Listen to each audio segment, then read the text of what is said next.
বন্ধুরা সবাইকে আসসালামু আলাইকুম। নুসরাত লাইফস্টাইলে আপনাদের সবাইকে স্বাগতম। আশা করি আপনারা আল্লাহর দয়ায় ভালো আছেন। আমিও আল্লাহর রহমতে খুবই ভালো আছি। তো আজকে এসেছিলাম বাগানটা ঝাড়ু দিতে। তো বাগান ঝাড়ু দিতে এসেছে, আমার ছেলেটা অনেক খেলা করছিল মুরগি নিয়ে। তো এই জন্য আমি আপনাদের সাথে একটি ভিডিও শেয়ার করছি। আসলে বাচ্চারা খেলা করলে দেখতে খুবই ভালো লাগে। তো মুরগিটা যেখানেই যায় ও সেখানেই যায়, মুরগিটাকে তাড়ানোর চেষ্টা করছে। তো আমি বাগান ঝাড়ু দিচ্ছি, ওর দাদুমণি বলছিল যে তুমিও যাও ঝাড়ু দাও, এই জন্য ঝাড়ু নিয়ে এসে ঝাড়ু দিতে এসে পড়েছে। এটা ওরই ঝাড়ু, ওর জন্য ছোট করে একটা ঝাড়ু বানানো হয়েছে, কারণ আমরা যখন কাজ করি তখন সেও কাজ করতে চায় এই জন্য। তো ঝাড়ুটা ও ঝাড়ু দেয় না, কিন্তু ও শুধু মুরগির পিছনেই দৌড়ায়। তো যাই হোক, বাগানটা পরিষ্কার করে নিয়েছে। আর এই ফাঁকে দেখতেই পাচ্ছেন ও মানে জামরুল গাছ থেকে জামরুল ছিঁড়ে দিয়েছে। তো ও খাচ্ছে, আসলে খায় না, ও ফেলে দেয়, খেতে পারে না।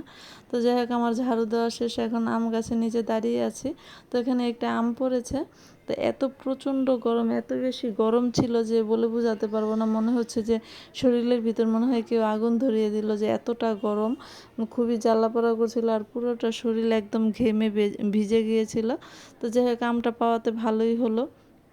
এই যে এখন আমটা ধুয়ে আমি খাবো। আমটা একটু টক ছিল, এই জন্য খেতে আরও বেশি মজা লেগেছিল, কারণ গরমের ভিতরে কিন্তু টক খেতে খুবই ভালো লাগে।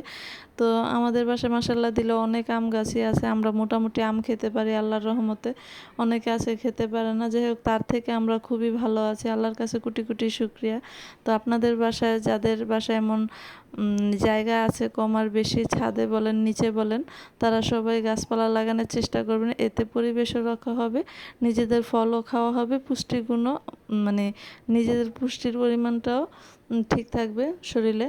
তো যাই হোক, আমি খাচ্ছিলাম, আমার ছেলেও খেতে চাচ্ছিলো, বলছিল হাতে দিতে। তো ওকে আমি হাতে দিতে মানে চাচ্ছিলাম না, কারণ ও তো হাত দিয়ে অনেক ময়লা ধরেছে, এই জন্য হাতটা পুকুর থেকে ধুয়ে দিয়েছি যেন হাতে দিতে পারে, কিন্তু ও খাবে না, এটা প্রচুর পরিমাণে টক।